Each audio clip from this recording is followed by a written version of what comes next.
Hello YouTube, welcome to channel Annabella, and today I'm going to be reviewing Game of Thrones Season 8, Episode 4, The Last of the Starks. This episode takes us back to good old divided loyalties and splitting up of the alliance, where everybody decided to down tools and basically focusing on keeping the human race alive. Now that's been sorted, lots of things happened in this episode. I particularly like Bronn coming up from the south to see us, saying that Cersei had promised him, if he killed the two Lannister brothers, that he would get Riverrun. They then countered, saying that they would give him Highgarden and he would be Lord of the Reach, which is a significantly better offer. So Bronn said, yes, I think I'll take that, and no, he would not be fighting.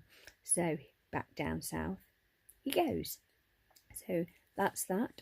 We then had the Bree and Jaime Lannister affair, and that finally got consummated. And then naturally, as the episode progressed, Jaime would then go and return to Cersei for obvious family reasons, which basically mean I will protect her for as long as I can, and then I will give her the kindest, gentlest death I possibly can, which is very likely to happen.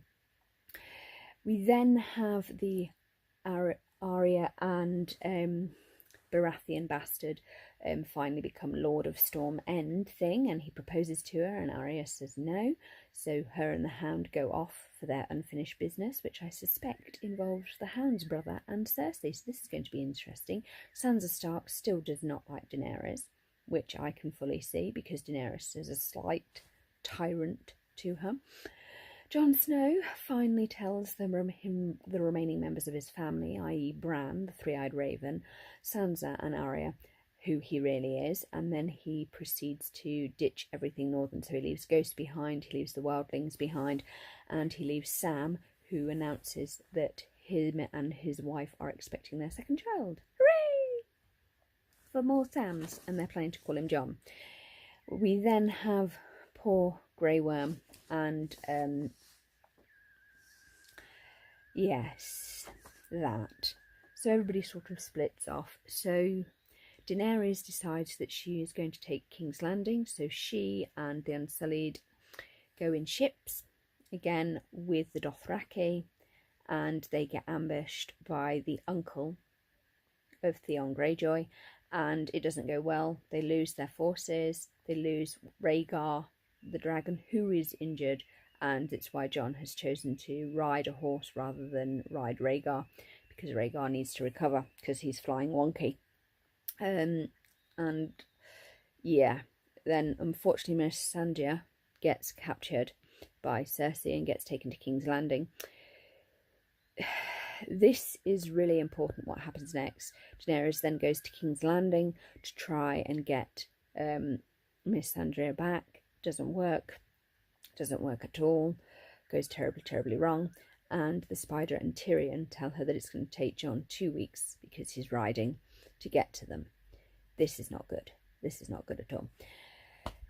We then have the conversation that has been building up, because Tyrion fully believes in Daenerys. He even says to Sansa, why don't you believe in her? I believe in her, you should. And Sansa just doesn't buy it, and I think she's right not to buy it.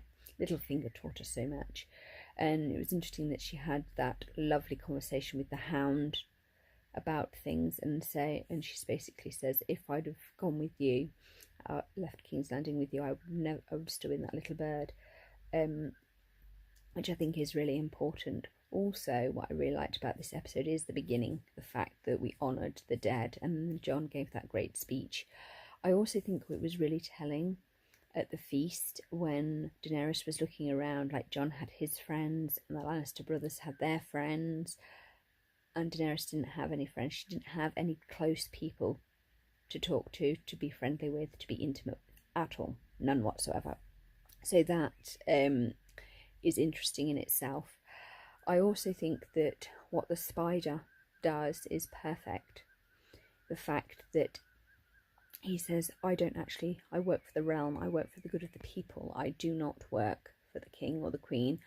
I position myself as an advisor, and if they do not listen and do not do us as best interest of the people, I will then work to remove them and put somebody who is more receptive to the will of the people and basically protects the people, which is why this King's Landing move is a really, really bad move. And Tyrion's like, but she would be a good ruler. And he says, yes, but she's not listening. And they're like, well, what if she marries Jon? And they're like, no, she's going to bend Jon to her will. It's not going to go well. He'll end up being a puppet, and we will end up having a little mini dictator.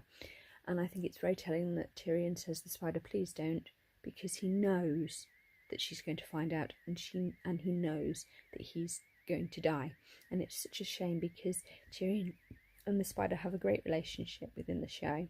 This was a great episode. It laid the groundwork for the next 2 episodes, because that's all we've got. Next week is the penultimate episode of Game of Thrones, which is the one before the last, and then we've got the last one. Not long at all. It's great to see Cersei, to see what's happening, to see how she's completely conned Theon Greyjoy's uncle into thinking the baby is his when it's actually Jaime's. It's going to be interesting to see Jaime when he returns. Is Arya pregnant? Is Bree pregnant? Probably.